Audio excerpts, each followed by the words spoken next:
The following is a presentation of the Radio Misfits Podcast Network. From the birthplace of modern winemaking, Sonoma, California, welcome to The Winemakers. Local experts Sam Couturi, Bart Hansen, and Brian Casey, along with host John Myers, invite you to listen in as they discuss all facets of winemaking. So sit back, pour yourself a glass, and let's hear what the guys have to say this week. So the Dutton story is Steve Dutton is actually English and Italian by lineage. He's fifth generation farmer. So his dad's side of the family, the Duttons, came from England in like the 1860s to tamales. Well, we've got to do a pour first and actually Right. introduce you. And get you to sit down and put a microphone in your face. Yes. Which of the Chardonnay should we start with? Start with the younger one. So the younger ones are all on the left here. So here's the 21. There you are, Rude Chardonnay. Sam. Okay, so the 21. Oh, I have the 21 There you go. and 15 Rude Chardonnay. and Sam, you're on. Rude, R-U-E-D. Farm 55. It was planted in 1969. And the Green Valley of Russian River Valley. So it's right if you know Grayton Road. a Green Valley pour. Green Valley pour. Green Oh, nice. Valley of Russian River Valley. Hey, everybody. Welcome to the Winemakers. I'm John Myers with Sam Couturi today and special guest Dan Goldfield. Welcome, Dan. And you're going to have to stop pouring wine for a second. Pull that microphone It's right in So front I of you. can't help it. I'm just a hospitality guy. Yeah, I'll well, do you still have to pull it right in front of you and talk. Yeah, right grab there. here. That's Oh, for you sure. gotta talk really close? Absolutely. Well, we got Phil and Arden coming in too, No so way. that's a good thing. I'm going to just pause this for a sec, everybody. All right, well, now we have Arden and Phil Momentary in disruption. the house, Oh, and well, you're probably used to that. so. Always. Hey, Dan, welcome to Sonoma on on a brand. rainy day. And I do like the map you brought because thank you. immediately, it's easy to place where you are. But I was also looking, and I saw Lake County on there. Have you been up into Lake County at all? I've certainly been there, but I've never made wine from there. Okay. That seems to be the place that so many Napa farmers are Well, it's going. It's just cheaper, right north. cheaper land, cheaper to farm. Yeah. and they can use their name to still make a lot of money with it. Well, and also geographically makes a lot of sense. It's a lot hotter. I mean, it's hot, so you're growing Cabernet, and it's, Wait, if you're in Calistoga, Lake County, I mean, isn't that far away. No. If you're in Sonoma Valley or if you're out in Sebastopol or Russian River, it's, seems like more of a trek. I don't know. Maybe that's just And for the personal varietals- perception. The varietals that we make would not do well at all there. You Yeah. need cold climate for where we are. And Well, we've gotten yeah. closer and closer to the coast. Oh, we had Alexander Valley Pinot in the other day, and the cool thing. Anderson Valley. And Yeah. Anderson Valley. and yeah. what did I say? Alexander. I have Alexander Valley is another one of those places where it was always sort of like what, there was maybe Zin there, but now it's Alexander Valley is Cabernet. And It's another sort of Napa extension north. well, he had a Pinot Blanc. It was something I'd never had before. And I love. It was awesome. Oh, I should have brought you. We love our Pinot Excellent. Blanc. Do you? We do it like an Alsace, like bone dry, Totally. really like an Yeah. Austrian, like bone dry 13-0. Where's alcohol. Brian when you need him? I know those are both those wines, and these wines are totally. Brian is on assignment on COVID. Brian's COVID assignment, Bart's on assignment, so it's all good. I got no problem during airing people's laundry. Brian, the Once again, the risks of hospitality and life, and he's got COVID, so he's out. And Bart, for those of you who've listened to the show for as long as we've been doing it, from when Bart's kid was in middle school, Bart is looking at colleges today. excellent. Where are they headed? They're at Santa Clara University, down there in. La La Land. No, they're down in Santa Clara. Okay. It's All right, that's yeah, right. North of Yeah. San Jose. yeah, north of San Jose. Great place. Yeah, it's a great school. So I wouldn't go there, but they wouldn't let me in, so it doesn't matter. You know what? Back when I went, they let anybody with $500 in. And that was I think that all it first of all, was, man. University of Santa Clara is a little more than $500. Yeah, well, It only cost $500 to do the tour that he's doing today. I think they all are more, but that was that's what it was when I went to school. So, when I and what went did to I Vegas, what did I study? Radio, you paid TV. nothing. Yeah. I paid nothing for grad school. And you weren't like were you in state then? I was in lived state. your. I had been a chemist. I was working at UCSF med school. I think I do what mommy wanted and was part of some papers that got written in. So I got a scholarship to Davis because I would work in a lab. But you while have I a was getting my degree from master's. Brandeis. My undergraduate degree is from Yeah. Brandeis. Cool. I had a couple of false starts in physics Well, and shit like that. Take a minute and step back and tell us a little bit about your background, how you got into wine at all, and end up what you're doing now. Yeah, I want to know the story from the trajectory that you were. I mean, That your parents wanted you to be on. Did you go to Davis because you knew that was your way into wine, or that was just where you were at in your professional development in the medical world or whatever? No, I went to Davis because I had tried other things that did well with my intellectual interest, but didn't do well with my restlessness and love of seasonal variations and love of the land. So when I moved out to California and started to get to know winemakers and winemaking, I realized there's this great variation and connection between earth and craft and science and tools and kind of amalgam of things that I could always do different things according to what appealed to me or what I thought was most important to the craft I was trying to learn. So Good. yeah, but I mean, I know that John was trying to get your the basic bio recap. And in 1992, and then the 40. But talk about and maybe this is how we get into this is you had this trajectory that was sort of like the family expectations. And you were just here doing that, and you got the exposure to wine, or was wine part of your life growing up in Philly? Or the short story is the youngest of three boys. I was in college in Boston at Brandeis in the early 70s, and I have a big brother who's 7 years older than me, who is doing a medical residency in Boston and was buying great Burgundies at the time and turned me on to pretty much a lot of things I got turned on to during that period, but one of which was great Burgundies and the outdoors. Right. So we would go to Vermont and put a DRC Richebourg by a big roaring campfire while doing other things and drink it out of tin cups. I'm like, fuck, wine is great. So I loved wine long before I moved west. It's setting and the people you love around you, and the wine is kind of something that holds people together, both culturally from other places and culturally within the people you're now enjoying time with. So I moved west because he turned me on to mountains, and the first time I ever went to Jackson Hole with him when I was in 10th grade, I was like, I kept going west no matter what. Every summer, no matter any way I possibly could.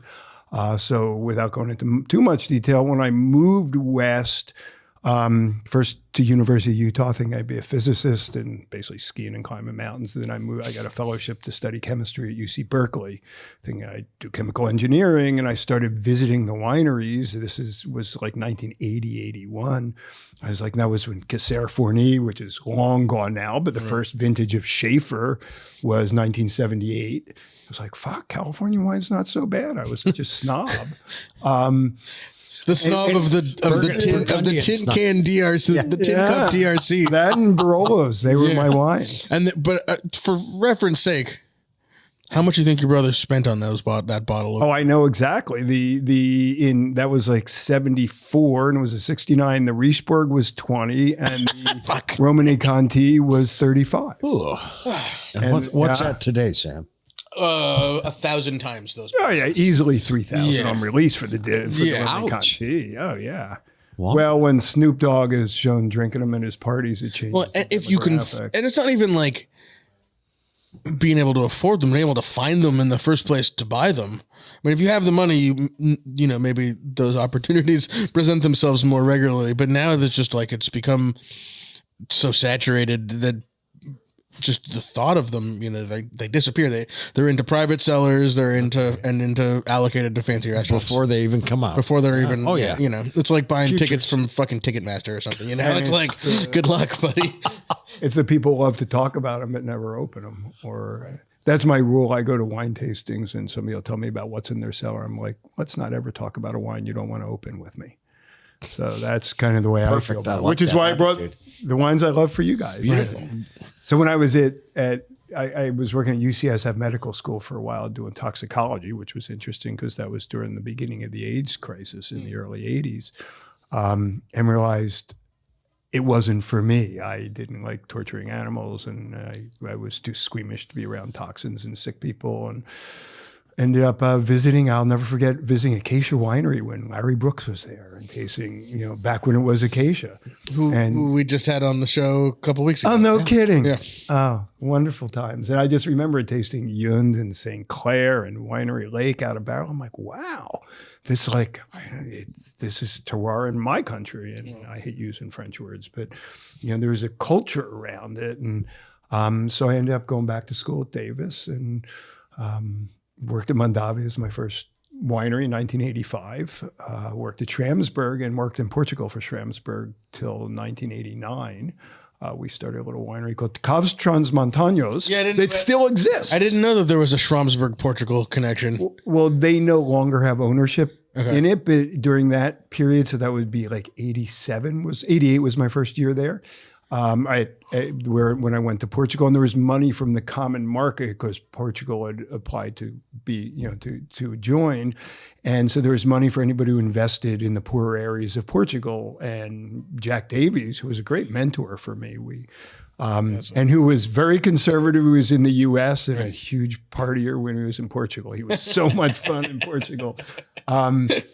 So I spent a couple of years there and really learned, that and La Crema when it went into bankruptcy, the basics of winemaking. It's the grapes, the land, being clean and being as careful as you possibly can. And the finances. Well, yeah, that's if you went through a bankruptcy, full circle, yeah. Yeah, you learned. What's a winery what's a wine business career without a couple of bankruptcies? Hey, wait, I'm a little too far into my career to be thinking about that right now, but yeah. Yeah, we were talking before the show, and he was saying that he was not happy about being in Sonoma on a rainy day with so much snow in Tahoe.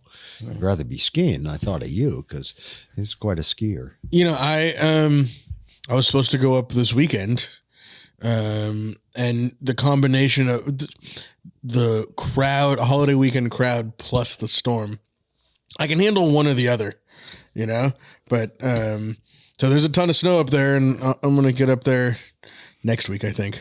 That's your idea. I will not go up on the weekend. It's too much. Yeah. It's too much. I was supposed to have been in Big Sky, Montana on Saturday, and I just canceled because there's too much going on here right now. Yeah. But I'll be in Salt Lake. I always ski Alta for my birthday. It's a tradition because I lived in Salt Lake. Oh, when's your birthday? Yeah. March 21st. Coming up. All right. Yeah. So that's kind of a tradition for me is skiing Alta, hopefully with my kids. And I have a couple of nephews with grandbabies or grandnephews in Salt Lake City. So that'll be a lot of fun. I haven't gotten to ski in Utah since pre-pandemic, I think was the last time we were there.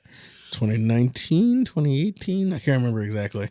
But yeah, it is, there is actually finally a pretty good snowpack in California. It had been, a pretty little light through January, but these last few weeks, and as he said, it's raining pretty hard out there right now. So I love the wild weather. It's been, and that's the thing. It has actually been, we usually spend some time talking weather and where we are in, vineyard life this time of year on every show. But the weather, it's been kind of a great winter. Decent, kind of average to slightly above average rainfall. Enough sunshine that, the hills are really green. The cover crops are really exploding. The sheep are out there with plenty to eat right now in the vineyards. but enough sunny days that we're also like kind of on schedule pruning wise and preparing for the year. So Yeah, but you can't get out in the rain. no, we don't, Now don't go out in the rain. How far are you into pruning? Are you all done? Hey Dad, how much have we pruned? Wait a second. I thought you. I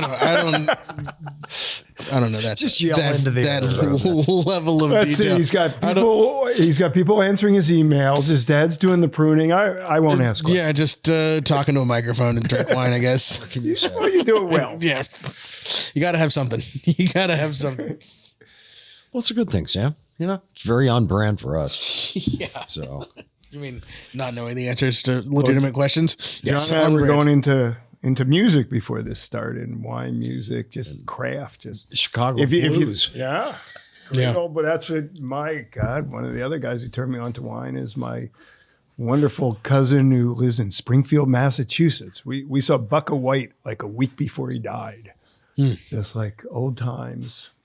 Anyway, too many stories. He's got like a shrine in the basement to Bob Dylan. He's got a quote for everything. We've had this shard open for about 10 minutes, maybe 15, and it is changing. It's just really nice. Oh, thank you. Good morning. It's Yeah. the 2021 Rude Vineyard Chardonnay is the first chard you're tasting. And then we're going to do an older version of that, which is the 2015. Morning, Phil. Morning, how are you? Morning, Phil. Afternoon. It's a pleasure to see. Good to I see feel you. so honored that Phil Couturier is here. We're gonna have to tell. We're gonna have to tell wine auction stories about the things we shared at wine auction. The wine auctions. Oh yeah, I forgot all about those. I'm not surprised. It must have been the intoxicants. I hear a story there. Oh yeah. Well, I always said his intoxicants were like his Zinfandels. A little big and bold, where we West County people are livelier. Look, and more you raised lucid. a lot of money for a lot of good organizations doing that. Oh yeah, Yeah, that's when we could get away with doing things. yeah. Exactly. I ran into Honor Comfort recently, so maybe we can- Since she runs like the Wine Institute now or something, right? yeah. I forget Basically, somewhere exactly. high up in the Wine Institute. Yeah, their international program, I Yeah, believe. that's right. Yeah. Yeah. She worked at Sonoma State, I think, for a while. Oh, that's- She's very academic by In the wine in the wine program. yeah. Good. It's a good place. It was good to see her. She's same as ever. Oh my God. So So wrong. do you want this 21 is where we started, and we're about to go to the 21 Rude 15 Chardonnay, then we're Rude gonna do Vineyard Chardonnay. 2015 Rude Chardonnay. See, this You is know what the happens. old adage that I know we need Brian. Chardonnay is a white wine that wants to be red, and Pinot Noir is a red wine that wants to be white.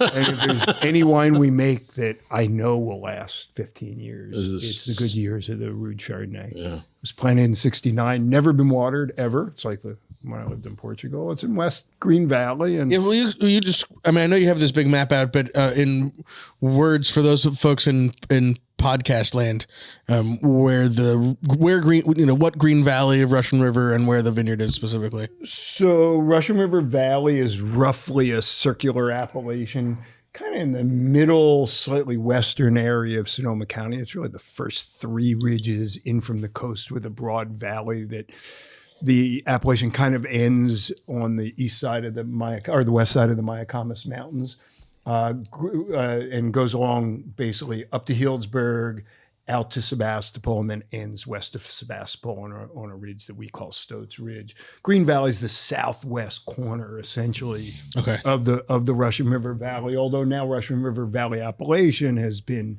expanded. I won't go into the politics, which I don't always agree with. The Green Valley is very distinct. Okay. At one time, it was the furthest west the grapes were planted, wasn't it? There were probably, except for maybe your buddy Mark Pasternak in the 80s. Yeah, well, But that was for a different reason. and that was. But that was another story there, Marin John. County too. Yeah, that was Marin County. Yeah, pretty much. Yeah. I mean, people thought Warren Dutton was a little crazy when he started planting Pinot Noir or Chardonnay in Russian River in 67, I think was the first he planted, the so-called shop block right around where the Dutton Ranch shop is. Kind of the bottom of what's called, that's called Parrington Creek, and it runs into Green Valley Creek, which runs into the Russian River north of Forestville, basically, and that's one of the choke points. But it's a very distinct appellation in that the western side is what we call Stoats Ridge, which is 2 ridges in from the ocean, and the eastern side is so-called Laguna Ridge, which separates the Green Valley from the Santa Rosa Plain. And then north is the river itself. South is a little more amorphous. And when he planted, everybody thought it was just too cold. And he went to his friend Rodney Strong and says, "What should I try on this piece of land?" He said, "Why don't you try Chardonnay?" And kind of, as they say, the rest is history. But this was planted. There's one big rain in that sandy soil, which has a little bit of, or a lot of clay, a little deeper down, or fractured stanza deeper down. You don't have to water them at all once they get established, especially in the old days with the more vigorous rootstock. Which 110R? This one is on St. George. St. George. St. George. Oh, wow. And that's why, even places... The foundation of California viticulture, right? Yeah. So, well, that's where the old Zins are on. Yeah. St. George's Zin is made in heaven. And St. George and Chardonnay. You don't hear about that a lot of times. What's that? What type of spacing?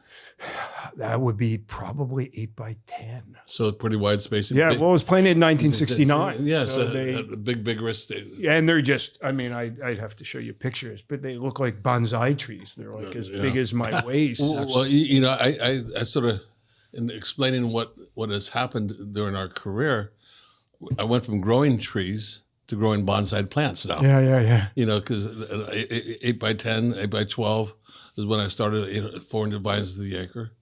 And then with this, that's with all of Hanzel's original plantings were on AXL. When was the Hanzel Ambassador Vineyard planted? It was before this, but 52, the 50s, right? Yeah.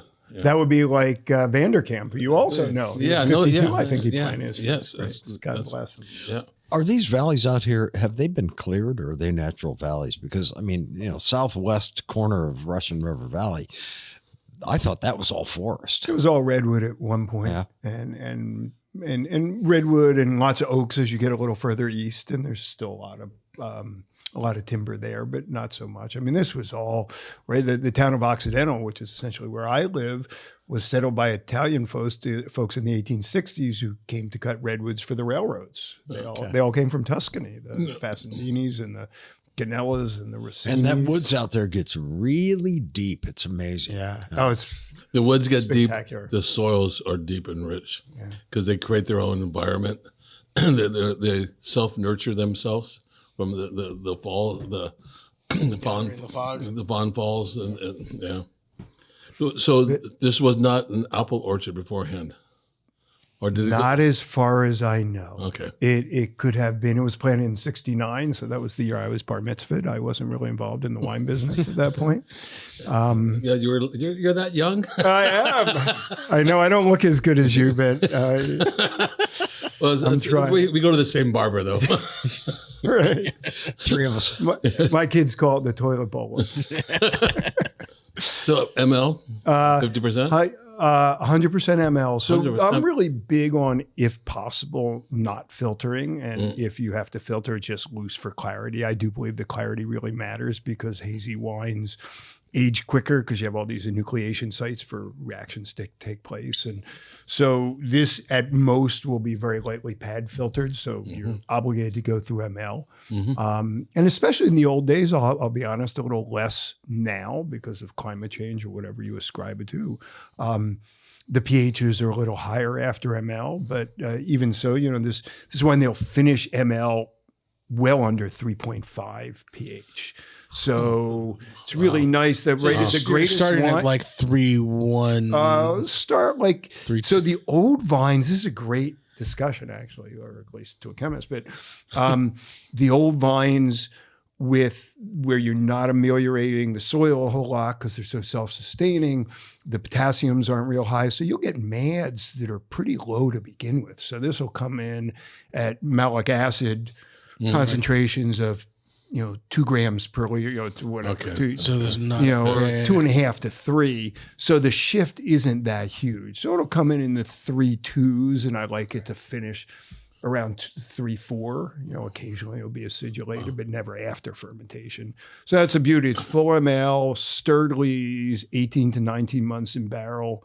Barrel choice for this wine, and the left, if there's extras, they'll go into the Dutton Ranch blend. So the barrel, not a lot of toast, pretty clean. So that's again, my thing about California shards. People are so thinking about winemaking. It's California. People say, "Aren't California shards are over oaked?" I'm like, no, they're not. They're under fruited. You go to like the great, the great Burgundies. They're like 80% new wood. Yeah. Right. But there's such concentration, and also I'm pouring the 15 while we talk. Yeah, let's do the 15, please. Lower alcohol, lower pH, meaning higher acid. You're extracting wood less. Yeah. So the wine can take a lot more, and we always do most of it indigenous, but I always hedge my bets. The important thing is that it goes dry, and these old vines, that is a problem. Stuck fermentations are a big problem in these old vines. Why? The karmic confluence makes them stubborn and slow.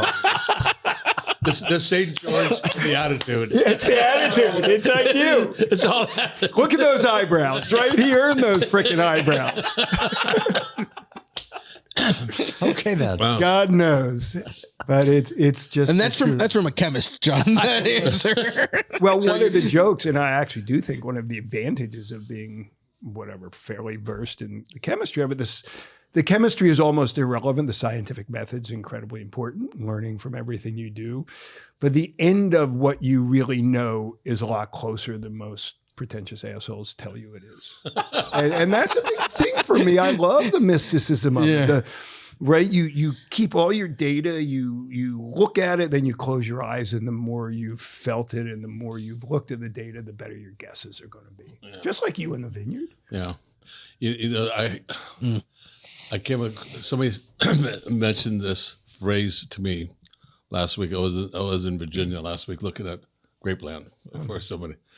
And it talked about biomimicking.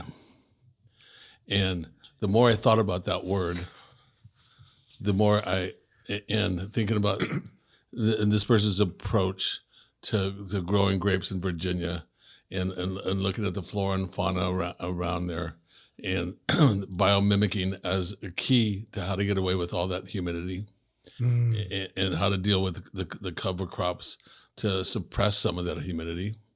But you think about biomimicking is what you're growing grapes in a redwood forest, and you're biomimicking. You're taking these big plants that have these canopies that absorb moisture during the day.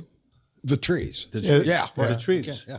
And mimicking what was there ahead of them. Well, and when you go out to where we live, it's really foggy at night, that's what makes it so great. You don't get, you don't get loss of malic acid at night. Yeah. Your pHs are lower to begin with. Yeah. And it's like you look around. I always say that wine tastes like the place around it looks. So you go, I worked in Portugal, like I said, and all the wines are a little bit funky, and the sky is powder blue, and the smells are more animal.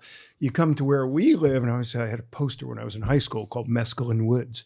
Everything is just like extra. It was a Peter Max poster. It's really bright. Yeah, right. The sky is royal blue. The greens are greener. The reds are redder, and that is the way it looks. And so why hide the California coastal fruit?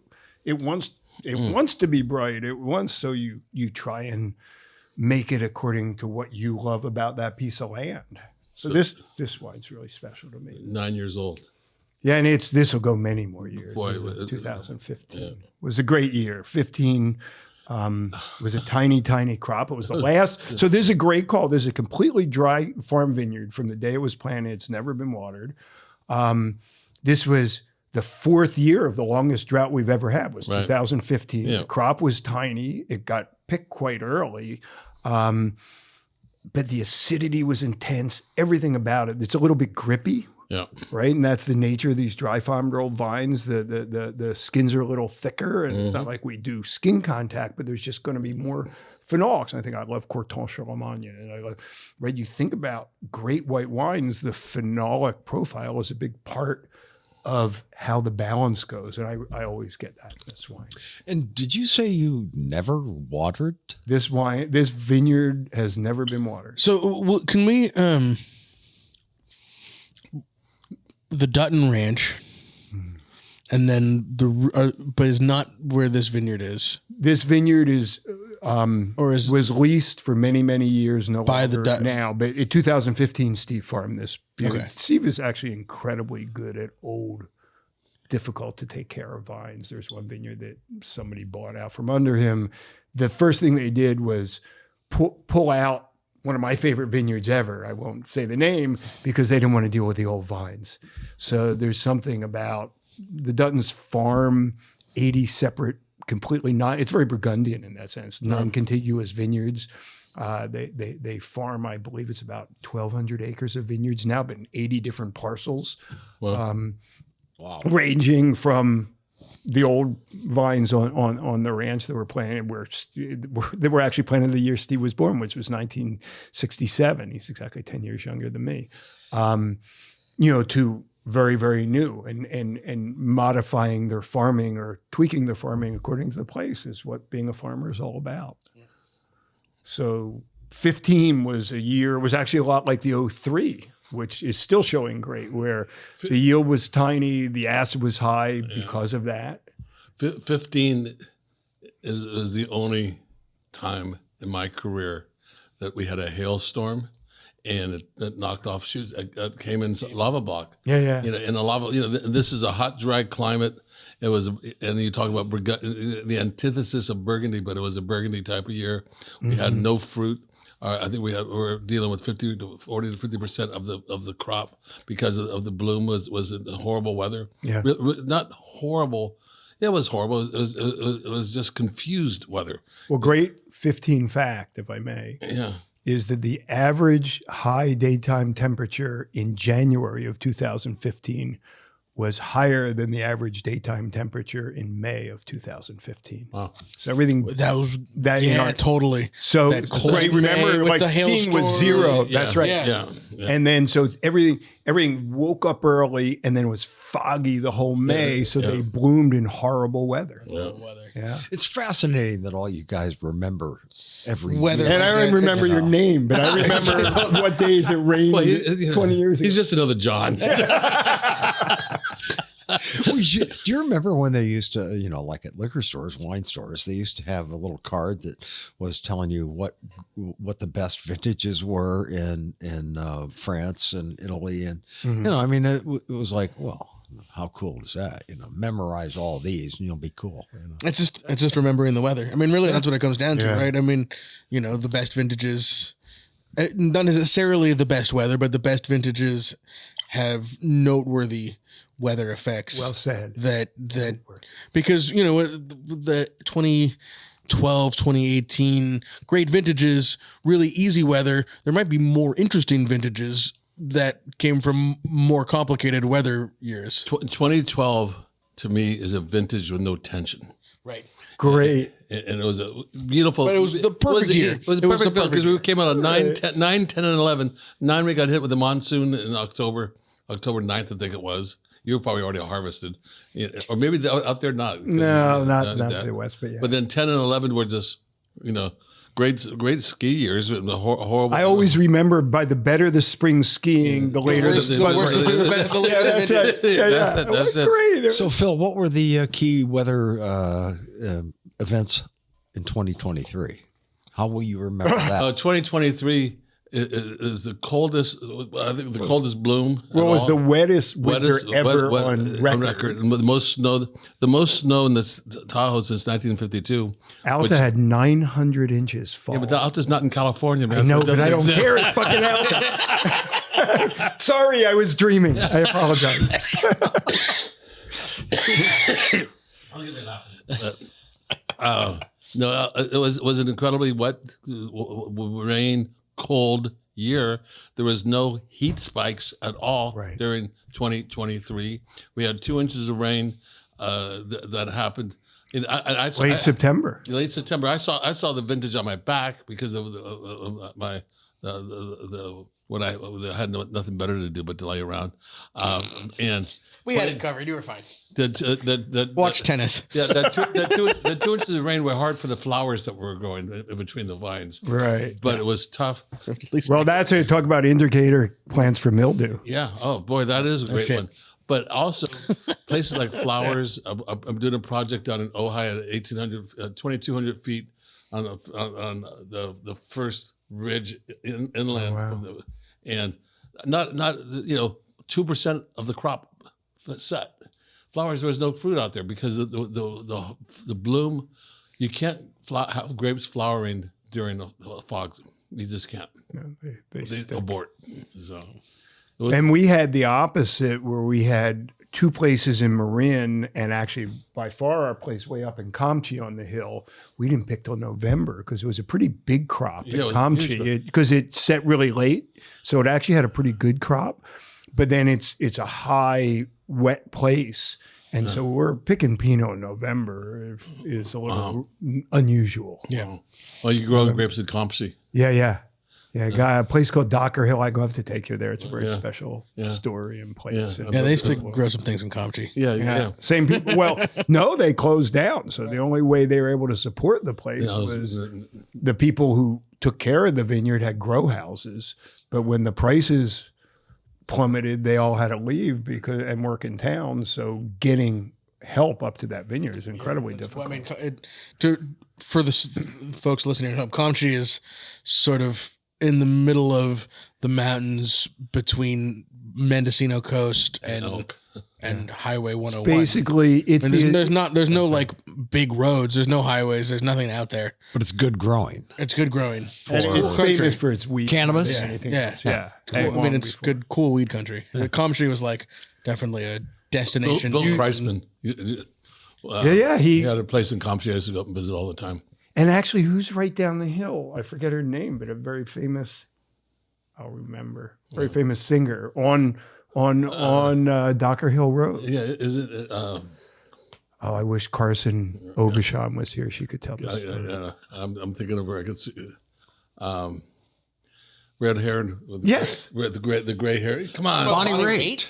Bonnie Raitt. Yeah. Bonnie Raitt. I think she used to be. I don't. That's not who owns it, but so that pretty place good for bulldog, people either way. out there who don't know what we're bullshitting about is Comchi is kind of the equivalent of the Sonoma coast, but just east of Mendocino, so that the water that affects it is a lot colder than the Mendocino coast because than the Sonoma coast because the upwelling there is so deep. That's why Right. the fishing is so good. Right. So it's always the last to bud break, and it's always the last. It's always the last Pinot Noir. Because Comchi is north of Anderson Valley, right? Yeah, due north. due Twin north. Creek Road to Comedy. One of the Okay. great, if you like to drive fast. It's a great road. I like good drives slowly.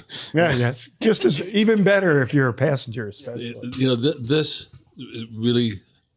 2 years ago, I spent a couple of days in Burgundy, the only time in my life, and drinking the Chardonnays, the white Burgundies. There's a little bit. It's not funk, but it is funk that gets in there. But it's beautiful. That tiny bit of matchstick that comes from the indigenous fermentation. That is. But the fruit here is just me. It's that like tangerine and lychee nut. and it's coating, and it comes back out. But and God, 9 years old, and I want to drink it in 10 more years. Well, I looked for the 03, but my cellar is kind of a Let's see if Tristan answers the phone. mess, so I didn't find it. So the 03s are showing great right now. There's only a few left in the world. Well, Very similar year. Your vineyards are pretty well spread around. So yes, you've got- so my love in wine is a little like my love in skiing and mountains. It's like it's a special places. So in Green Valley, other than the vineyards that Steve farmed and no longer does, we don't look for other vineyards. But people know that Dan Goldfield will try anything once. So when people have weird vineyards, they're like, Dan, you want to try this? I'm like, yeah, sure. So we have one in Anderson Valley, who's a really good friend of mine named Brian Zelaznik, a place called Angel Camp Vineyard. That's a long story. And then Docker that came to me through a friend because the guy at Docker got tired of being paid in shoeboxes full of cash. So he wanted another buyer. How could you tire of that? When you have to go buy a car. When you got to go take it to the bank. Or when you go to the bank, he owns he comes from a family that owns 300 hardware stores on the East Coast called Obashan Hardware Stores, and so it's hard for him to deal with that. But he's the great. Oh, there's too many stories. I'll never. Yeah. All right, so we should go. Okay, we should go. Let's do the Devils next. Devil's Gulch. Yeah, so we'll do a 21 Devil's Gulch, and then we'll do a 2007 Devil's Gulch. Wow. Verticals. Yeah, well, that's right. So I did 2-year one-year rinse. And our style of wine, you don't want to ever be like anybody else, but I like wines with structure. I love that you use the word tension. Yeah. Right. I love wines with that wound up tension to them, and it makes them. Maybe it's because that's me, but it's not a good thing. But And you mentioned that matchstick. I find that as a great attribute to a wine that has the ability to showcase that. as long as the fruit's there. As long as the fruit's there, yeah. The fruit is the utmost, and how the fruit, Especially in California. So Devils was planted originally in 1982. Mark Pasternak's a mutual friend of ours. Wonderful man. He's worked hard for a really long time. He's originally from LA. He's worked really hard. Bought that place in 1970. So this is in Marin County. Marin County. So it's it's in Nicasio. Okay. Just off the Nicasio Reservoir. If you look up the hill when you're coming into Nicasio from the reservoir, you'll see a windmill. Yep. And that's I've always looked at that vineyard and wondered. organic farmer too. Yeah. Not any longer. No. Oh, well, maybe we're going back because, and that's kind of a long story, but right. What do you do with steep terraces for weed control? Yeah. And now without the use of Roundup, it's changed back essentially. But it's really hard. I mean, he's got 60-degree slope terraces on his new vines. Really? Which would be illegal and then probably there too now at this point. We've had quite a bit of we now lease it. Dutton Goldfield leases this vineyard because Mark is an incredibly hardworking farmer, but shall we say will choose any business venture that loses money. So except for the one he went to jail for a little while. Yeah. And that was a long time ago. So we used to. Yeah, and we could talk for hours about weed control, and I think they control themselves, and it is a matter of a visual approach, and there's but the flavor on this is really the depth of character is amazing. Well, thank you. And again, for those that aren't familiar with the area, this is Cold. This is not Three Ridges from the ocean. This is you're looking at ridge or Point two. Reyes. Yeah, you're looking. I mean, basically, It's it's just Point Reyes. windswept. What's the alcohol? I think this is the it's first like Marin. 13.2. 13.2. Yeah. Yeah, this is the first Marin. Is this the first vineyard I've heard Marin of. wine that we've had on the podcast? Yeah, it might be. Absolutely. I mean, there's not a lot of vineyards cheers in to a lot that. of vineyards in Marin I County. think we make more wine than anybody else from Marin County. Talk about small ponds. So This is the best wine from Marin County I've ever had. Well, I met Pasternak because he was working at what's it called, Skywalker. yeah, That's he right. planted Skywalker. And I went in after him and took care of it. And But now it's Redwood, right? Or he's a redwood doing it, and I walked away from it. they were. Oh man, was a we long- used to that was a long love time go. ago. I made wine from there for a couple of years, and Why, then Phil? Why? It was too far to go to. It's a small vineyard far away. A small vineyard. The politics got a little bit crazy. the security going in Security there. There's crazy. And the. Do you get the reference on this, John? It's Lucas? It's on the Lucas, the Skywalker Ranch. It's on where the, they did the Industrial Light Magic stuff. Yeah, And everything. Still do. It was a beautiful place. I remember when they were planting redwood trees that were like costing Huge. like $100,000 a redwood to tree. move them in huge boxes along the road. It was a giant movie set. Yeah, Everything was Well made said. make believe. And growing grapes there, in front of in front of that big office, that big it was ILM, right? It was that was the recording studio. That was the recording studio. Let's just say neither Pasternak nor you were the emotional fit for the people around the place on the property. Because we were a little bit more as farmers instead of, like you say, businessmen. And, who needs a damn contract to do anything?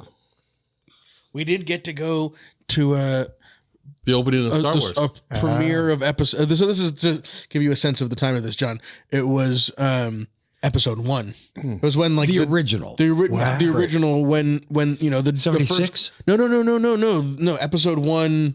Okay, in the series. Okay. The Jar Jar Binks, moment of the Star Wars history. So the funny thing about Devils, Lucas or Skywalker Ranch is much warmer than Devils because you're down. That's called Schreier Ridge. And you're way east on a lot more protected. Devils is just like on this spike looking out towards Point Reyes. So what's funny or interesting about Devil's Gulch is this was a big a big crop for Devils, and big crop there means almost hit 2 tons an acre. So it's actually better in bigger crops because otherwise there's just no juice in the berries. It gets a little too angular. So we made a couple of different 2021s. We made one little release that's a little too hard right now. That's only from the old 1982 vines. This is from the terraces primarily. But there's what I love about it is delicious. It's not super big, but it's incredibly intense. It's more.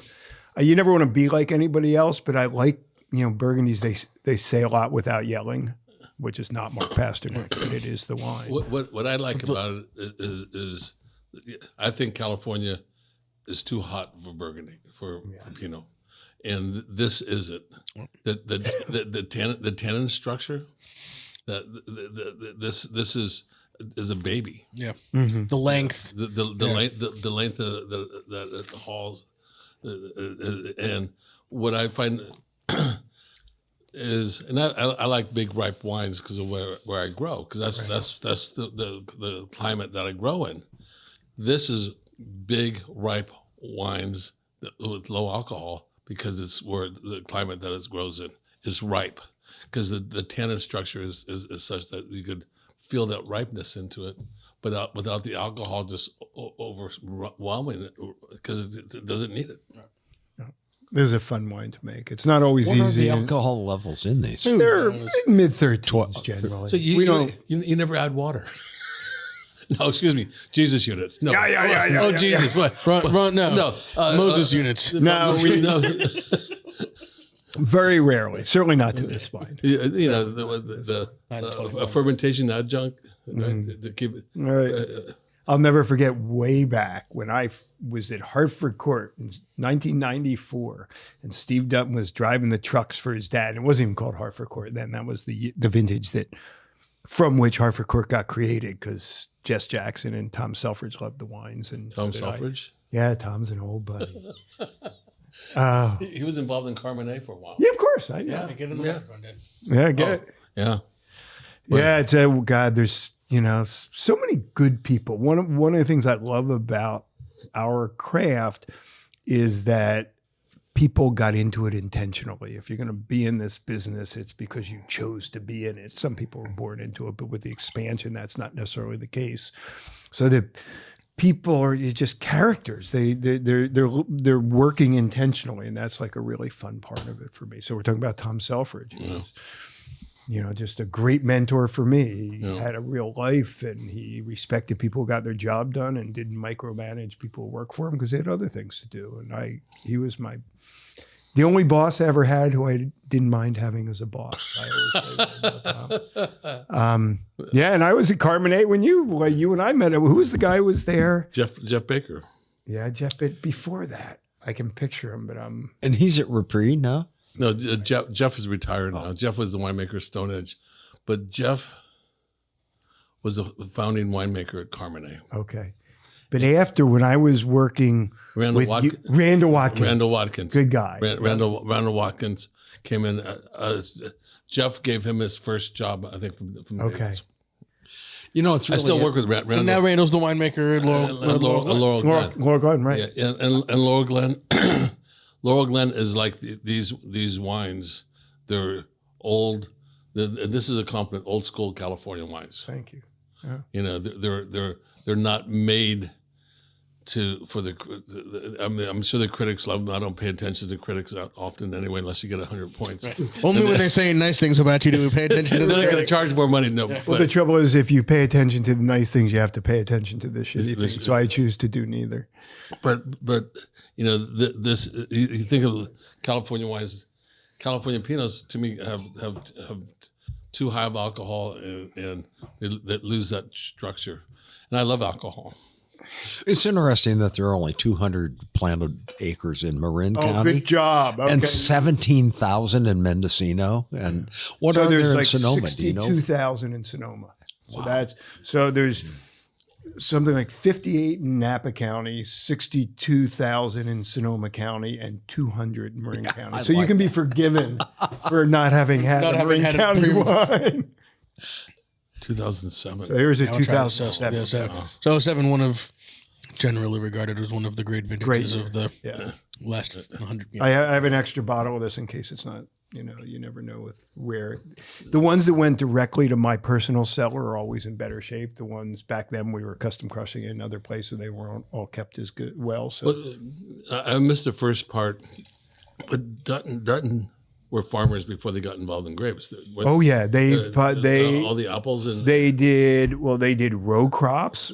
Steve's mom, out on Gail, Stony Point on Stony Point Road, Lane, that's had right. sold vegetables on Stony Point Road, and they did a ton of apples. And Warren worked for he was the hardest working guy.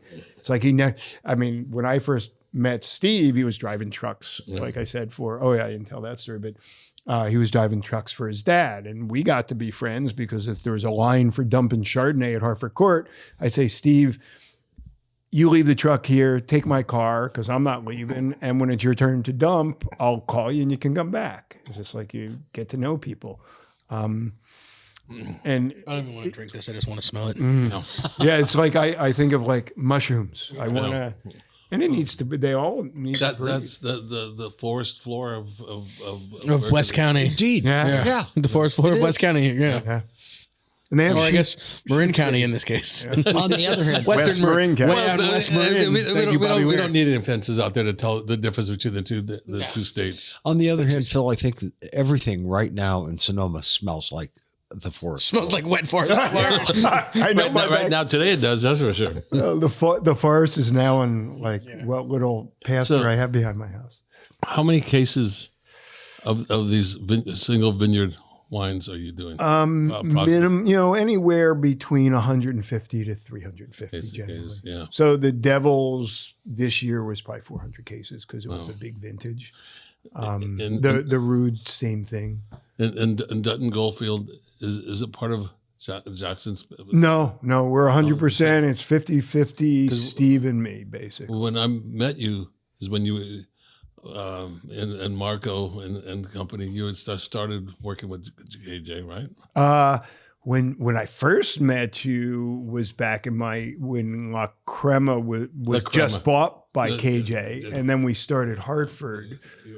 But But La when Crema- we met out in Cayman's Vineyard, I was consulting for Deutsche Company when they started a company called called The Calling. So that's The Calling. The calling with yeah. that's right. Wasn't there like a Mark like a broadcaster? yeah. Was it Jim Nance or something Jim like Nance. that? Jim Nance, yeah, the call. The caller doing the call. The one was the calling. And came and then decided he wanted to make all his own wines. Right. Sell any grapes. Didn't want to sell any. What I grapes. remember is like being there at 7 in the morning. I'm a good late guy. I'm not a good early guy. We're there at like 7 in the morning and Cayman's rolling full us- hours. Yeah. Yeah. Right. Well, I'm on winery hours. I don't get my information. The information I need to make decisions for the next day doesn't roll until after dinner in most cases. And I'm a night owl by nature. Well, in the old days, we didn't have to pick at night. Yeah. We picked early in the morning. I still Right. only pick early in the morning. We'll start at 4 or 5. won't pick at night because to me, it's especially where we are, it's too hot at night. Right. Oh, interesting. And I don't care if the wineries, because the winemakers are night owls. They want to stay up late. Right. They would get the grapes there. By the time we get them off the hill and get them there, it's 11:30, and you guys sit around, drink a couple more beers, and maybe we can start. Well, no, more coffee. It's all every grower's like, coffee. you guys don't do shit. And I'm like, you fucking drop them off. I now owe you money, and for the next year, I'm messing with them. No matter what happens, the day I accept them, you're done. But there's no contention here. No, it's always fun. Right. Hence your winery is the name of the winemaker and the grape grower, right? Right. Dan, you've got a cool thing called your Pinot Noir road trip. Yeah, well, it's on the website. My responsibility ends at the Liquid Solid interface. Features 5 of our highly sought after Pinots. Embark on a tour of each vineyard ranging from the cool vineyards in Mendocino to our rugged and high elevation Sonoma coast sites. That must be a fun trip. It is it's very hard to give people in the tasting room. We have a little tasting room. It's really sweet, and it's got vineyard pictures and a lot of mountain pictures because I like taking photos. But it's hard to give people the feel for the places when you're in a tasting room. So what we love to do is give somebody wine, one from Mendocino, one from Sonoma Coast, one from Center Russian River, and one from Marin maybe, and give them an idea of how different those places are, kind of what we're doing now. Because if you haven't been there, then obviously we have photos and stuff like that. But right, you shouldn't be making single vineyard wines if they're not distinctly different. And I think a lot of people do that because it's good for your wine look club. at Audit Yeah, Rossi, Oakville. Yeah, we're gonna when we're done here, he's gonna taste the true California Pinot. Grenache. Oh, nice. But no, Dan has his vineyards spaced out enough so that he could do a bike ride between them and still get back to the winery in time to crush them when they come in 2 days later. Well, I've gotten to the point in my career, if I'm going to Mendocino, I'm spending the night and then I'll bike. Some of my favorite people in the world are these dudes our age who have lived in Mendocino for a long time. And there's a Mendocino bike crowd who builds mountain bike trails. And these dudes in their 70s are kicking ass. I have such great admiration. I bought a Specialized stump jumper with a motor in it. No, that's whatever gets you out. It gets me up the hill. It's whatever. Wait a minute. It's the bike above gets you place. up Norbaum Road? Oh yeah. Seriously? Well, no, It's an assist. It's an assist. It's you gotta pedal it. There's no throttle. Right. It's just like having a different gear in your ring gear. So it's like the harder you push, the more. And I think. You remember? So I like to Hope say I have a Brothers? naturally The aspirated Hope bike. Brothers. So. Yeah. You remember the Hope? No turbo. People call them digital versus analog. But It's a digital bike. Yeah, it's that a makes digital sense. bike. No, but it's really naturally aspirated. Yeah, there you go. Here they are. Right here. Before you were born, we used to go out to Cazadero a lot, and then there was the Hope Brothers. There were two artists that had Hugh and Are you talking George Hope? George's father. Oh my gosh, George I know George well. Yeah, George was the kid. Debbie Greenberg lived out on their property. Okay. Right across from Richie's place. Not Ken Ritchie, but Richie, the bike.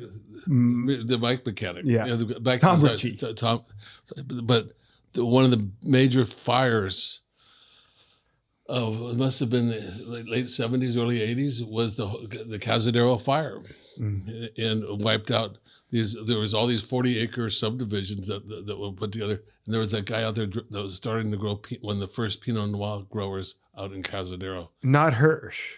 No, I remember I made Hirsch for. This is prior to Hirsch.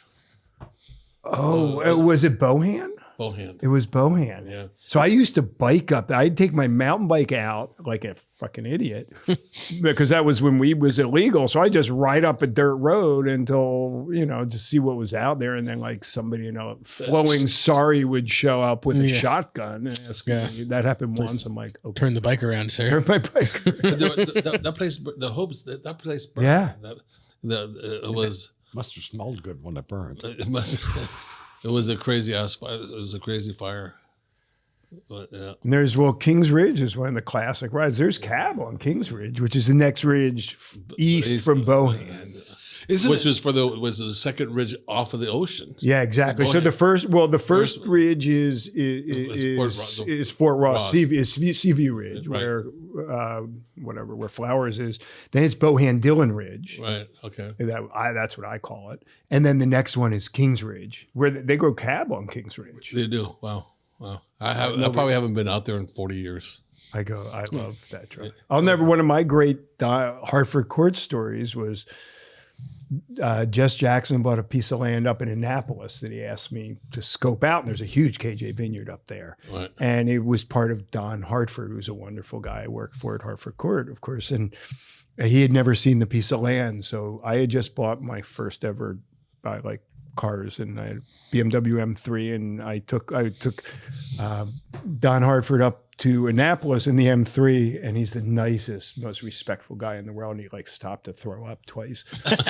And this is my boy. I'm like, "Oh, Don, I'm so sorry. I can drive. Sorry. Oh, no, it's me, Dan." One of my Hartford Court memories. It's the tuning on the M3 that just is too stiff I of was having suspension. so much fun. Anywhere. Yeah, but those were good days because nobody knew anything. I mean, we just, land was cheap and you could make mistakes and not go broke. I mean, now the price of admission is so high that it's hard to be as exploratory. In order to grow a vineyard in Napa or Sonoma County, I don't know what it is in Mendocino, but you're looking up minimum $5,000 to $10,000 an acre just for engineering and permitting. Just to start. That's right. And you know what? In some ways, I agree with it because there was a lot of mistakes made in those old days. So spicy. Yeah. I love the longer it sits. At first, it's a little closed. It took me.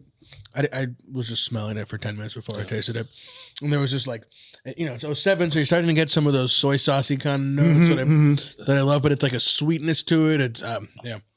Still got that Sam's just got his nose in the glass over blackberry. Here. Yeah. Totally. Yeah, it's extraordinary. Yeah, I was just sitting here smelling the wine and listening to the listen to the old guys talk. Sam's thinking, God, I wish they'd shut up already. This is basically the entirety of my wine education. John has been smelling old wine and listening to old timers talk. It's a rainy, Sonoma afternoon. And it's a good day for an old Sonoma Coast Pinot. How long have we said we're going to do this? So, you mean get together? We got to do when we met at the Neil Young Young show. Yeah, we're going to get together real soon and drink wine. Yeah. That was not just before harvest, but we thought it was going to be just before harvest. Yeah, that was the beginning of August. That was one of the great shows. Yeah, it was. Was that down in Berkeley? That was in Napa. They played over at in the Oxbow. The Oxbow. Yeah, that was before you got hurt. Yes, before I got hurt. Yeah, I wouldn't have been there. I fell off my bike the other day, a little over a week ago, and it was a nothing fall, but I just don't fucking bounce like I used to. It was a nothing. I had to get out because I had a meeting and I hit a soft tree, and my son wouldn't have even felt it. Yeah, but that's why he's your son and you're the old man. Yeah, that's right. And we are the old men. Shit happens, Jan. Yeah, no, it's just fun thinking about. And the thing about wine is, whatever I like to write, I'm trying, but it's every wine is like, in Harry Potter, the pensieve, where you're taking your mind and putting it into a little bowl. And it's like, okay, forget. But it's like, I've had a little bowl take my mind for sure. What was that poster again? That Peter Max poster? Yeah. We'll go on. But right, you remember, what were you doing when this was being picked? What were your kids doing when it was being picked? Where were you when it went into your cellar, and what's transpired since it? Like everything that this wine has seen, you've somehow in a parallel way experienced and had your own experiences and with people who've touched it. Yeah. And that's the beauty of wine, because without wine, we would have no memory. I remember equations pretty well. Just not faces. Just not people. I remember 1 and 2, right? No, I'm bad at it. Steve's amazing at mental math. I am not, but I'm good at. But you're good with equations. At algebra. I know. The physics kind of stuff. Yeah. It's whatever. Yeah. See, that's why I studied poetry. No algebra. Yeah. No. No, not for me. This is a Algebra. beautiful wine. No, I did not do well in algebra. Geometry, yeah. That's all cool because I can see it. No. You're an ad guy. That checks out. Right. You're an ad guy. I mean, calculus is just talking about how things move. So did you meet Marco DiGiulio at school, or is it, Yeah, he was an undergraduate when I was a graduate student at Davis. oh, okay. Yeah, and we did like little trips. We did one of the classic trips to Utah together, where The Mohawk. we were in Escalante country, what's now called Death Hollow. Back then, it was Mamie Creek, and it was just BLM land. Yeah. Just a wild time. Yeah. But not- Climbing and riding. Yeah, well, we have pictures. We were riding. Well, first we hiked and then we rode, and we wanted to get down to the confluence. And there's this great picture lowering. I had a Specialized. This was like 1980s. Sometime I was in grad school still, and we're lowering the bikes because we couldn't get through this one little crack. Rolling the bikes down like a 15-foot cliff because we could easily climb the crack, but you couldn't. Right. Right. Just one of the hilarious Wow. pieces. Yeah. Wow. Marco's got an e-bike. Yeah, I know. Yeah, just like the same one I have. He's retired like you are. Fucking. Yeah, right. Well, retired. I am tired sometimes. Retiring. I guess. Retiring. He's doing great. Yeah, he looks yes. great. I saw him. My dad passed away about a month ago. He was Oh, sorry. 96, and but Marco and Maria came, and it was like the day of the memorial was the day of the huge windstorm when all the trees were going down. The road from Calistoga opened just long enough for him to get through, so he made it. Wow, cool. It was a wild day. Cool. Yes. You guys have a lot going on at your tasting room. A lot of events. And John's bringing us back to reality. Well, Wow, the oldest. we should sell some Dutton Goldfield while we're at it. That is why we're here, ostensibly. That's right. That's right. Oh, thank you. And I hope you're going to cut this because it's like 2 hours. Who's going to listen? No, to this is tidbits? Well, everybody listens right to the end. right to the end. Yeah. At the end, you know, because at the end you give your secret discount code, and then you see how many people listen to the end. So what we love in our tasting room, to answer you, John, is we're a little winery. All we have is to make the best wines we can and give a shit. That's what our hat actually says. We give a shit? We give a shit. It's the back of the hat. Yeah. It's on the little, like over the ponytail. Beats MAGA. The what? For Christ's sake. Well, for other people, you can do it.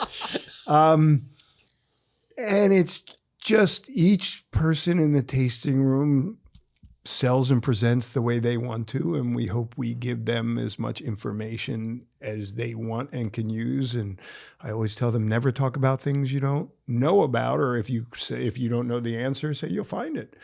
And so it's a very homey place to be. So there's everybody gets to try different ideas. Although we somehow somebody shut down the yoga morning ideas. We have a wonderful yoga instructor who works for us from Philadelphia, from Pennsylvania also. She's from Lancaster. Will you, just for the sake of where the tasting room is and how people reach out and get to come see you? Sure. The tasting room is in Sebastopol. It's actually on the corner of Grayton Road and 116, so a couple miles north of the town of Sebastopol. And it's just DuttonGoldfield.com, all one word.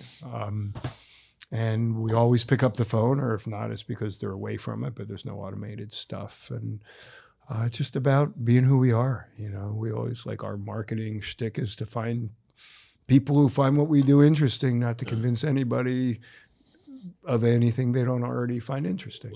What's the price point? Depending on the wine, the 07 Devils is only at my house. But the others are in the $70 range, the single vineyard. Upon release. Upon release, yeah.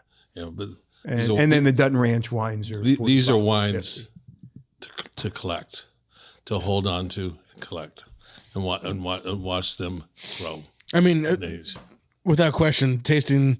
I'm looking forward to the McDougal, the next one. Go further west, I guess, to the Seaview Ridge, north and west. North. I know I did the Devils first because I wanted to taste it. The McDougal should. Yeah. We appreciate it. But tasting that 21 and then tasting the 07. Oh, the I mean, if 07 you have the space and the patience, the 07 is only at your age house. these We'll wines. be over in a couple. I would love that. Yeah. Well, that was the hook. I would Yeah. love to get you up there. Yeah. I love to talk about a lot. God, More stuff. yeah. Okay, so the McDougal is another great story. Mac McDougal, he passed away a couple of years ago. Got this place in the 60s for almost nothing. 300 acres straight up from Hauser Bridge, which goes across the South Fork of the Gualala River, just south of the Buddhist temple.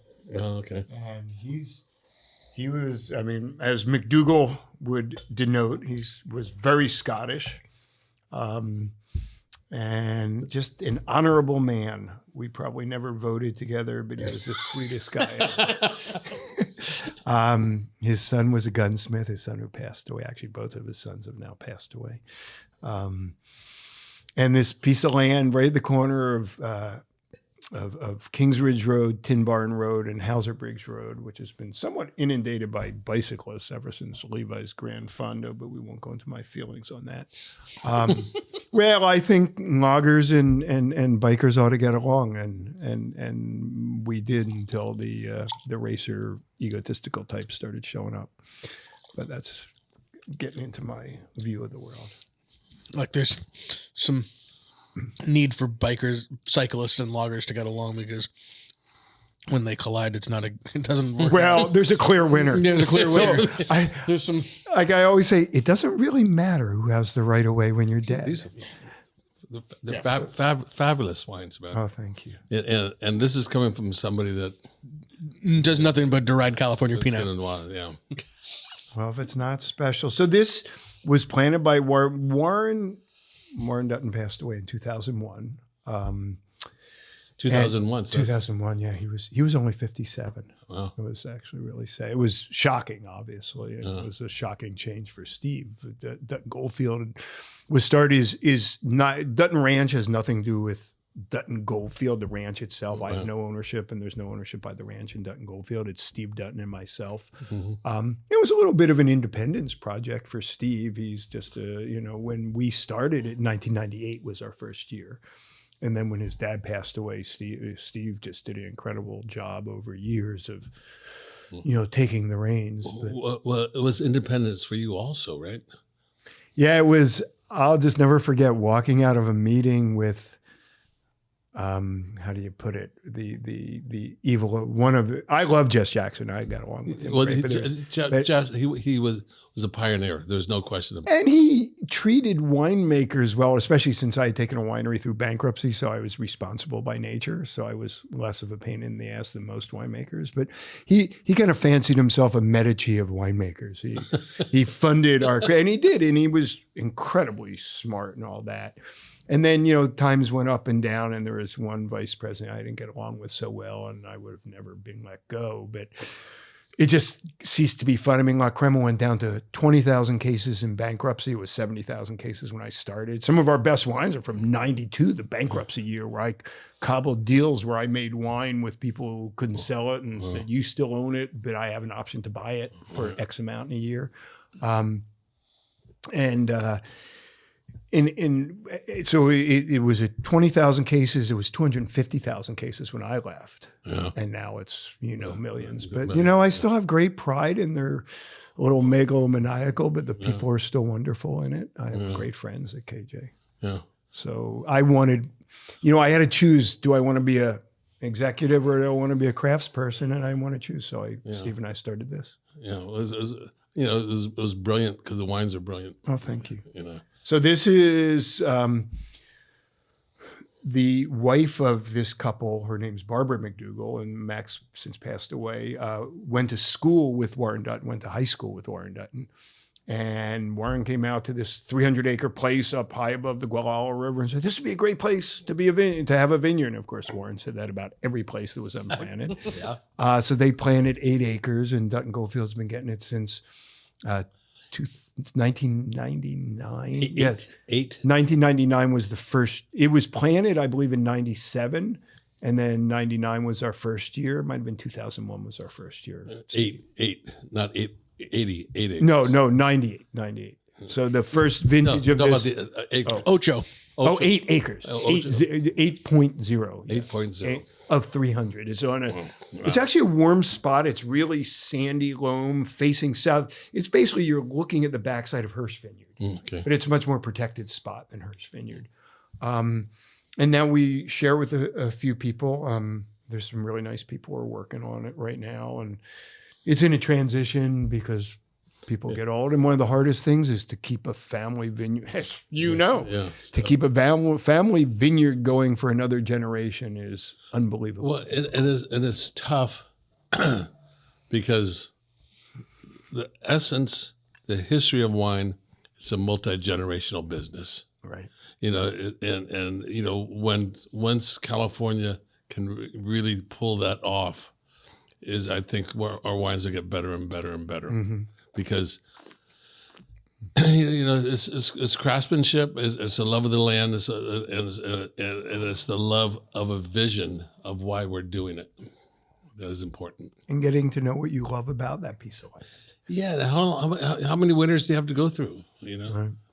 Well, it's amazing when you think about it. Think of a job, right? I'll have 45 vintages maybe. Yeah. Hopefully fewer, but I'm up to 40 now. But Fewer. What are you going to do? Stop making wine? no, I would love to consult for my company forever, which is a great segue into Maria Stackhouse or Melissa. I'm sorry, Melissa. Melissa Stackhouse, who's our winemaker now and is my partner in all these wines. She started 2 years ago, and this is her favorite wine. So it made me think of Melissa when we were tasting the McDougal. And this is 21. 21. 21. Which was when she first started. Oh, it's over Over there. Yeah. And then we have a 14. I don't know how that's shown. I haven't had it yet. God, it's great. It's often one of the earlier ones we pick, although not this year because it's due south facing. It's quite protected from the wind. And it was planted. So south facing up there makes it protected from the wind. Yeah, because the wind's coming from the west. Okay. And there's trees around. It's right. If you come up Hauser Bridge Road from Hauser Bridge, you're looking at it straight up the hill. Its issue is it was planted on a rootstock that doesn't do droughts very well, 101-14. A lot of mistakes made. And it was planted with basically, before they knew about clones so much and Warren, instead of waiting a year to get a variety of clones, it's all 114, which isn't bad. Right. But I think after 10 years, it's all about the land and the clones start to recede. In terms of the terroir takes over. Yeah. But 114 was such a beautiful rootstock for about 5 years. Because why? Because it established a vineyard quickly. Yeah. It was easily controllable by the farmer, but it tends to be really vigorous early, and then as soon as it loses water, it craps. Well, and what happened in 14? 14 was the driest year on record, right? We had 7 inches of rain or something. 15. 15, yeah. 15 was driest year. Yeah. You think 15 was?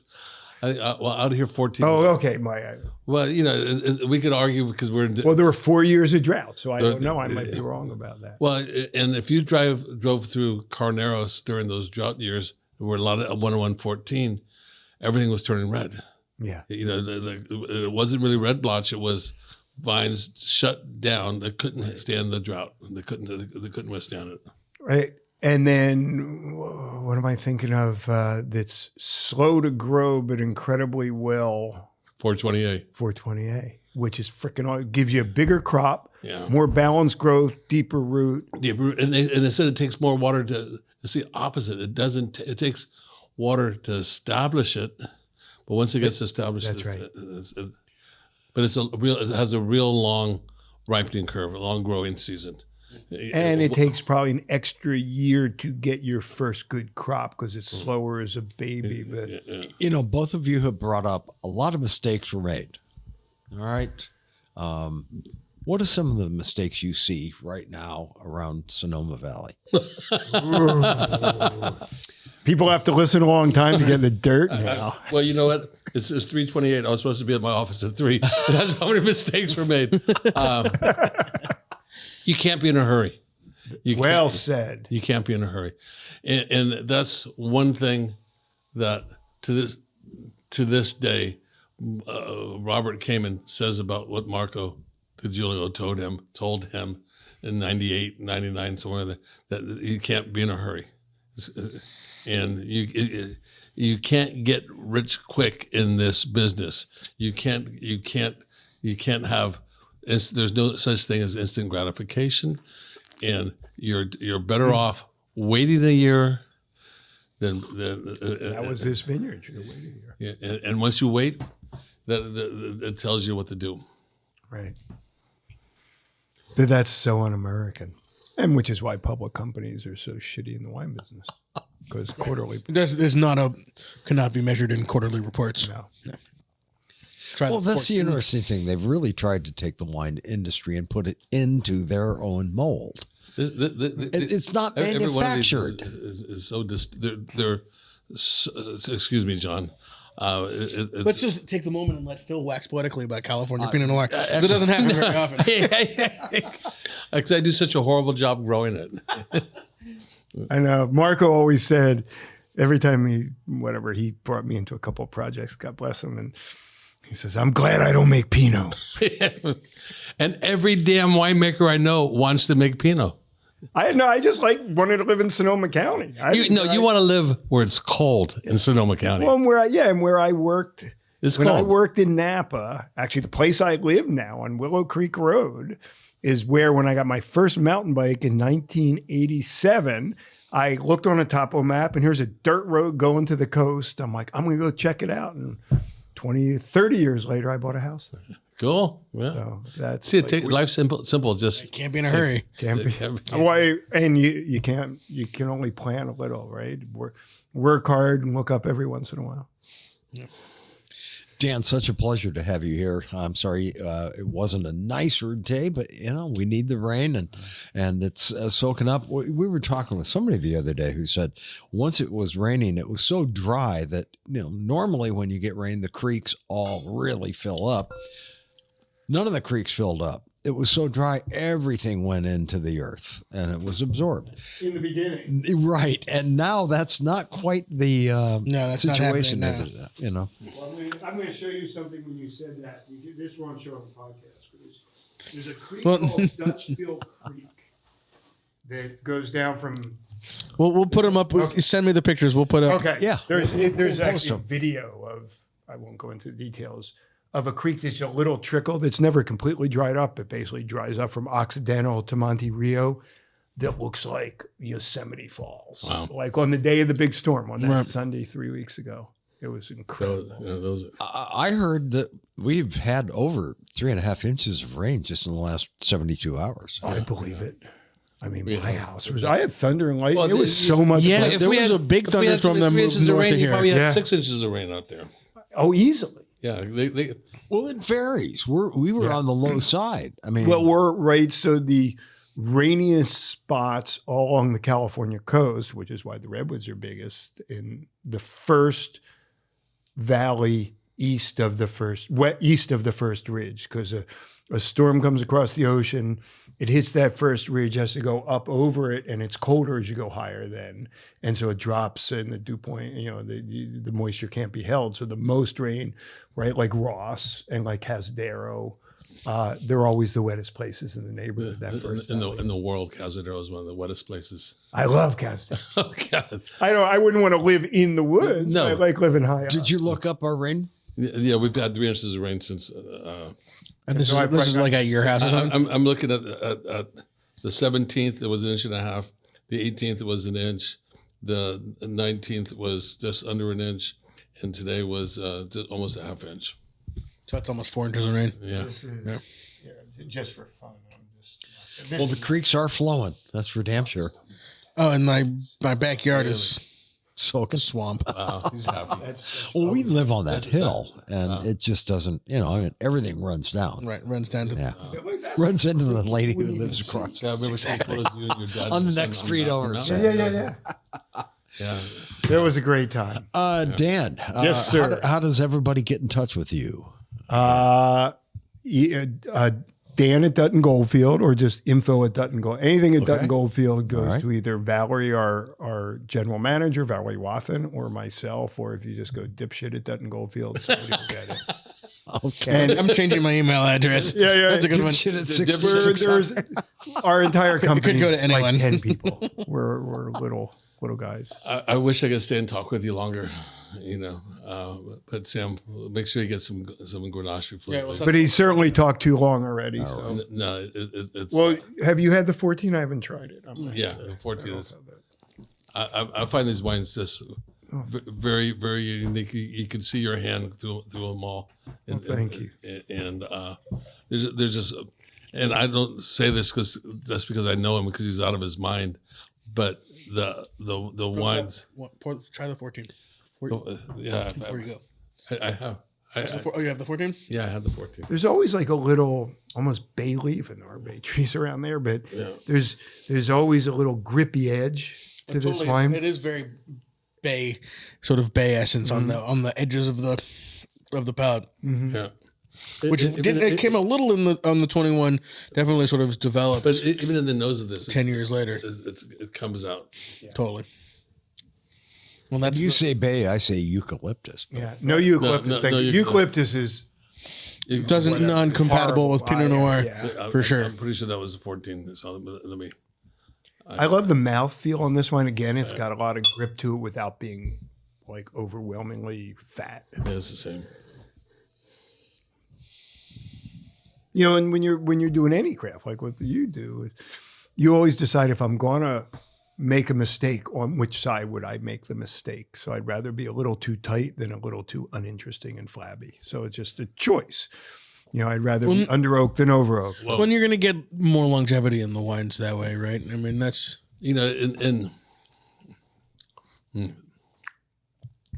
sometimes I feel in the varieties that I tend to grow that you have to be patient.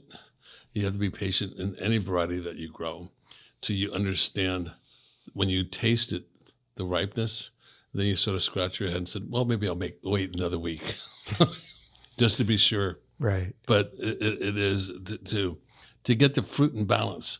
And that's what there's a great natural acidity in all of this. The alcohol's and alcohol doesn't bother me. They're not overwhelming, and they're not destroying the fruit. They're celebrating the fruit. Well, we try real hard at what we do. Well, you're doing a nice job. That's what it comes down to. Such a pleasure to see you guys. This has been a great conversation. Yeah. We talked none about the amazing career trajectory from Davis through Mondavi to La Crema. We just talked about, which is great. You have great. It would have been a great story nonetheless, but just these wines and hearing you guys talk about all the old days. I'll say one thing about Mondavi. One of the first Pinots I harvested was from Carmenet, and it was called Glen Ellen Vineyards. This is 1975. 74. Okay. And it was we hauled it from Carmenet to Mondavi in the back of one of those 5-ton 5-ton gondolas that you hold. We're driving down Moon Mountain Road, did a 180 in the middle of the road because there was no brakes on it. And they're waiting for us to bring the grapes to Mondavi, and this worst place in the world to grow Pinot. We bring them over there, and they lift the gondola up to drop the grapes into the after they blessed them. As they were blessing them, and a glass jug of water came out of the middle of the gondola and broke into the hopper, and they had to stop everything to get the glass out. Okay. And so that's when I stopped. I said, I don't have to grow Pinot Noir. That was the last Pinot Noir load you ever delivered, 1974. 1974 to Mondavi. There were wild parties at Mondavi in the 80s. Well, there were crazy times. Yeah. Yeah. This is the 70s, man. Yeah. See, I'm 10 years older than you. No, not 10 years, 8 years. When you were born? I'll be 67 in a couple of weeks. Yeah, I was 70. Kids. Yeah, you're looking good. It's Do you have any shout outs for anybody? Besides your winemaker, you Well, were Steve talking- Dutton, definitely Melissa, who's actually working for a living while I'm bullshitting with you Excellent. old people. Somebody's got to. And Steve and Valerie Wathen, who's our general manager. And Phil, anything coming up you want to give a shout out for? Actually, you're involved in a great event coming up soon. The Sonoma Epicurean the V Foundation. for the V Foundation with Stuart Bryan from Pride. Yep. And so go check out, I think it's SonomaEpicurean.com. Yeah. And pouring wine at Little Saint on Thursday, the 21st or 20th of March. Oh, that's 3 my weeks away. birthday. With a I'm doing it just for you. Come on. regenerative, and it's going to be, it's a great panel. There's You're smart.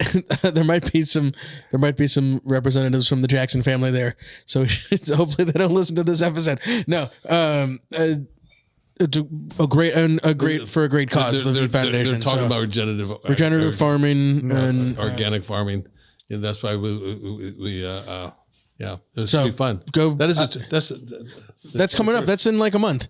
So go check that out. Buy tickets for that. Oh, thank you, Sam. Yeah. Remembering Thank you guys. Doing the job. Good to see you, dude. All right, and everybody. DuttonGoldfield.com. There you go. I'm I actually just drove past the tasting room a couple of weeks, like last weekend. So it's cool out there. It's a worthy visit. Put it on your itinerary. Beautiful part of the world. Definitely. All right. And if you come out to West County, don't spend all your time at wineries. Go play on the coast. Yeah, exactly. There you go. Enjoy the fog. Brian, feel better. Bart, good luck in college search. Absolutely. And thanks everybody for listening, as always. Review, subscribe, tell your friends, but only the cool ones. All righty, guys. Thank you guys. See you guys next week.